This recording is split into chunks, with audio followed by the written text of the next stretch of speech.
Making local news now with spring upon us. You might want to do some spring cleaning or may have already done so, trying to get rid of junk or clutter in your home. But clearing out space in your home can be a big mental battle. Our Jesse Inman is here now after hearing from an expert on that subject today. Jesse, what can you tell us? Well, guys, many people are familiar with the popular show Hoarders, and most of the host of that program was actually in Springfield today to talk about the dangers of hoarding for first responders.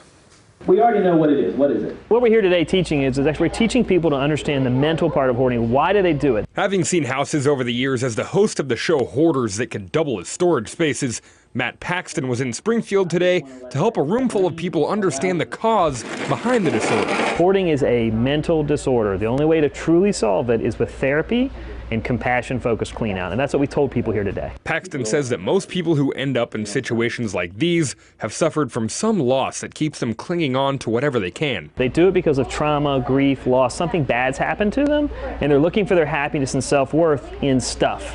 Some people look for it in exercise and faith, in alcohol and drugs, but for hoarders, they look for their happiness in stuff. With the just accumulation of stuff, it makes it difficult for us to get in there, actually go into the house. Lieutenant Blaine Bias with the Logan-Rogersville Fire Protection District says the clutter of hoarded houses oftentimes limits what they're able to do within the structure and often requires them to bring in more help during those situations. It's a life safety issue for us, and going in and rescuing the homeowner. If you have a big fire load and if it's a very hot fire, it's going to take a lot of water to put that out.